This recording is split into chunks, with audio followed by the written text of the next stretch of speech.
అయోధ్యలో ఈ నెల 22వ తేదీన బాలరాముని భవ్య మందిరం ప్రారంభము, బాలరాముని విగ్రహ ప్రాణ ప్రతిష్ఠ జరుగుతున్న సందర్భంగా 21వ తేదీ అయోధ్యలో బాలరామునికి 125 దివ్య కలశాలతో అభిషేకం చేస్తున్నారు. దానికి అనుసంధానంగా ఒంగోలులో కూడా ఒంగోలు ఫ్రెండ్స్ క్లబ్ ఆధ్వర్యంలో 125 కలశాలతో స్వామివారిని వెండి రథంలో వెండి మూర్తులను ఊరేగిస్తూ గడియారం వారి వీధి నుండి అనంత కోదండరామస్వామి టెంపుల్ వరకు శోభాయాత్ర జరుగుతుందని ఈ సందర్భంగా తెలియజేశారు. ఈ కార్యక్రమంలో ఒంగోలు ఫ్రెండ్స్ క్లబ్ అధ్యక్షులు తాతా బద్రీనాథ్, పతంజలి యోగా పీఠ రాష్ట్ర అధ్యక్షులు బాబా రామ్దేవ్, శిష్యులు బాలూజీ యోగాచార్య, విశ్వ పరిషత్ నాయకులు సోము సుబ్బారావు, బలరాం, ఆర్ఎస్ఎస్ నాయకులు కేవి శేషారావు, అన్నం శ్రీను, బిఎంఆర్ రవికుమార్, బ్రాహ్మణ సేవా సమితి నుంచి గడియారం సుబ్బయ్య శర్మ, అచలానంద ఆశ్రమం నుంచి స్వామీజీ బియ్యపు విజయ్, కోడూరు కిషోర్, ఈదుబొల్లి గురునాథం, బోయపాటి రవి తదితరులు బాగున్నారు.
ఆధ్యాత్మికతకు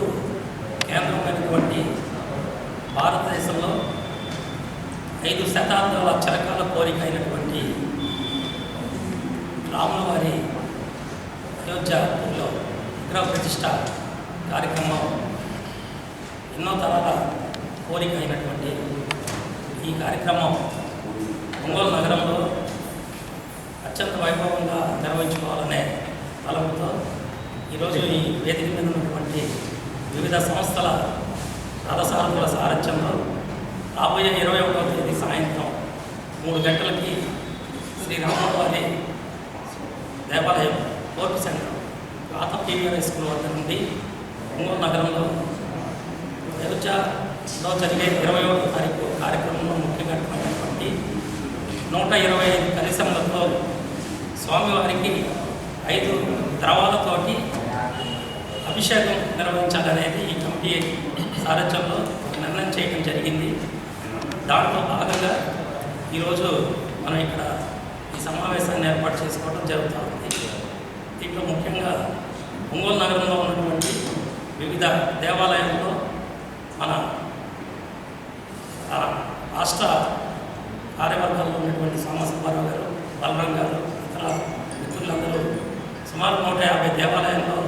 గత నెల రోజులుగా స్వామివారి అక్షంతలని, స్వామివారి చిత్రపటాన్ని ప్రతి గుడిలో, ప్రతి గ్రామంలో ఉన్నటువంటి పరిసర ప్రాంతంలో ఉన్నటువంటి గ్రామాల్లో విరివిగా ప్రచారం చేయటం, తద్వారా 22వ తేదీ మధ్యాహ్నం 12 గంటలకు నిర్వహించే కళ్యాణ మహోత్సవాన్ని, ప్రతిష్టా కార్యక్రమాన్ని మంచి క్రమశిక్షణతో నిర్వహించే పద్ధతులన్నీ వాళ్ళకి వివరించడం, మన ప్రాంతంలో ఉన్నటువంటి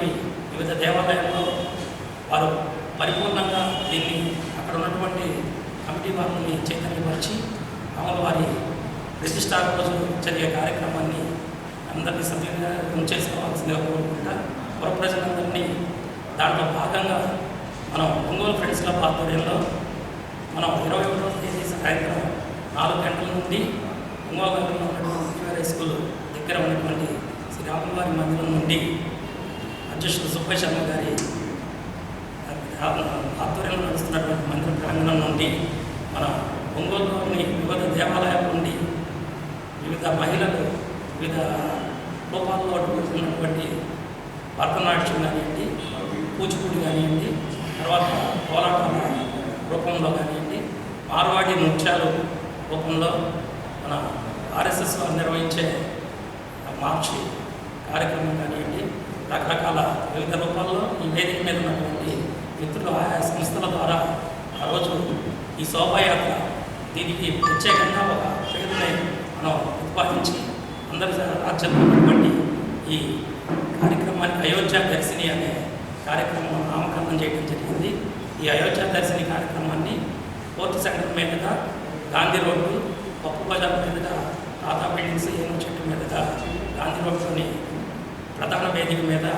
దీన్ని ఉంచడం జరుగుతుంది. ఈ కార్యక్రమంలో ముఖ్య ఘట్టమైనటువంటి 125 కలశాల అభిషేకాన్ని 5 తర్వాత మనం ఇందాక ఏదైతే చెప్పుకున్నామో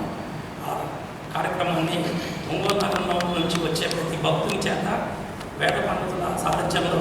మనం ఈ కార్యక్రమాన్ని భక్తుల చేత స్వామివారికి అభిషేకం చేసే విధంగా మన అమ్మగారు తర్వాత బాలగారు మీకు అన్ని కూడా తెలియజేస్తారు. మనం ప్రత్యేకమైన కార్యక్రమాన్ని 125 కేజీల వెండి రథం మీద రాముల వారి చిత్రపటాలు అవి కూడా నమూనాతో మనం ఒంగోలు నగరంలో ఈ శోభాయాత్ర చేసుకోవడానికి నిర్ణయించడం జరిగింది. మీ ద్వారా నేను ఒంగోలు ప్రజలందరికీ భక్తిభావంతో ఉండే అందరి మిత్రులందరూ కుటుంబ సమేతంగా స్వామివారికి ఈ పంచద్రవాన్ని మనం ఏ రకంగా అక్కడ ఉన్నటువంటి వేద పండితులు తెలియజేసే పద్ధతిలో స్వామివారి వెండి విగ్రహాలకి మనందరం కలిసి సామూహికంగా మనం అభిషేక కార్యక్రమాన్ని నిర్వహించుకొని అదేవిధంగా ఇంకో వేదిక మీద సీతారామచంద్ర వైభవాన్ని సుమారు 30 మంది కళాకారుల చేత 2.5 గంటల పాటు ప్రదర్శన కార్యక్రమం అమ్మవారి గురించి విశేషంగా వాళ్ళు ఈ కార్యక్రమాన్ని మనకి ప్రదర్శనలు చేస్తారు. ఈ కార్యక్రమం మొత్తాన్ని మనందరం స్వామివారి కృపాకటాక్షల కోసం కలిసి పనిచేసే విధంగా అందరం మనం ప్రజలకు పంపించి తద్వారా అందరి ఆశీస్సులు పొందే విధంగా స్వామివారి ఆశీస్సులు పొందే విధంగా మీరందరికీ సహాయ సహకారాలు శ్రీరామ జయ రామ జయ జయ రామ. ఇది రక్షణ కవచంలాగా హిందూ బంధువులందరినీ కాపాడాలని కోరుకుంటూ 500 సంవత్సరాల బందీఖానాలో ఉన్న రాముల వారి ఎప్పుడెప్పుడు బయటకు వస్తారా అని భారతదేశ వ్యాప్తంగా ప్రపంచవ్యాప్తంగా ఉన్న అందరూ కూడా ఎదురు చూస్తున్న సందర్భం. జనవరి 22 రామజన్మభూమి తీర్థక్షేత్ర ట్రస్ట్ వారి ఆధ్వర్యంలో జరుగుతున్న ఈ కార్యక్రమం 22 బాలరాముని భవ్య మందిరంలో బాలరాముని ప్రాణప్రతిష్ఠ జరుగుతుంది. 21వ తేదీ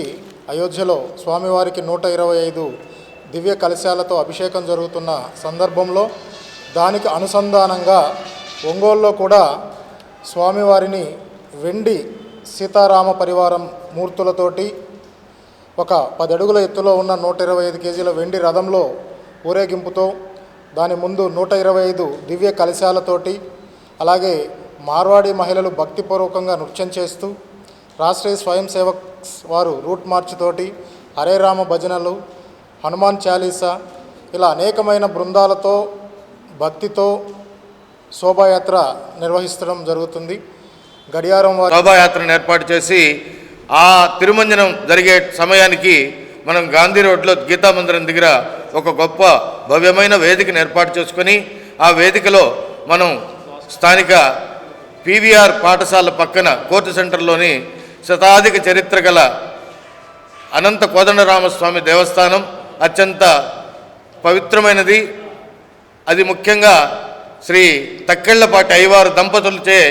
ధర్మకర్తలు ఎవరు కూర్చోకుండా ఆ నృసింహస్వామి ఉపాసకులైన తక్కెళ్లపాటి అయ్యవారి దంపతులచే ప్రతిష్ఠించబడిన అత్యంత అద్భుతమైన ఆలయం. చిన్న ఆలయం కానీ చాలా మహిమగల ఆలయం. ఆ ఆలయం నుండి ఈ శోభాయాత్ర మొదలై అదే 125 కలశాలతోటి ఊరేగింపు మొదలై అందుకు ముందు వేద పండితులచే వేద పఠనము, కోలాటము, హనుమాన్ చాలీసా పారాయణ, మార్వాడి మాతృమూర్తుల నృత్యము ఇలాంటి శోభాయమానంగా జరిగే ఈ శోభాయాత్ర కొన్ని ప్రదేశాల ఆలయాలను కలుపుకుంటూ మనం ప్రధాన వేదిక వద్దకు చేరిన తర్వాత అక్కడ అందరికీ అంటే ఆ రామ భక్తితో ఆ శోభాయాత్రలో పాల్గొని ఆ వేదిక దగ్గర వచ్చిన ప్రతి ఒక్క భక్తుని చేత ఆ పంచామృతాల చేత శ్రీరామచంద్రమూర్తికి తిరుమంజనం చేయించాలని ఒక అద్భుతమైన సంకల్పం ఆ స్వామి మాకిచ్చాడు నిర్వాహకులకి. దాన్ని మేము మాకు తోచిన విధంగా మేము ప్రయత్నం చేస్తున్నాం. కాబట్టి ఒంగోలు నగరంలోని పరిసర ప్రాంతాల్లోని గ్రామాల్లోని ప్రజలందరూ కూడా ఈ శోభాయాత్రలో పాల్గొని స్వామివారి శోభాయాత్రను తిలకించి యాత్రలో పాల్గొని ఆనందాన్ని అనుభవించి ఆ తిరుమంజనంలో మీరు పాల్గొని స్వామివారి కృపకు పాత్రలు కావాల్సిందిగా కోరుతున్నాం. ఇందులో మరొక ముఖ్య విశేషం ఏంటంటే దాదాపు 125 కేజీల వెండితో తయారు చేసిన వెండి రథంలో వెండి సీతారామమూర్తుల విగ్రహాలు ఈ ఊరేగింపులో పాల్గొంటున్నాయి.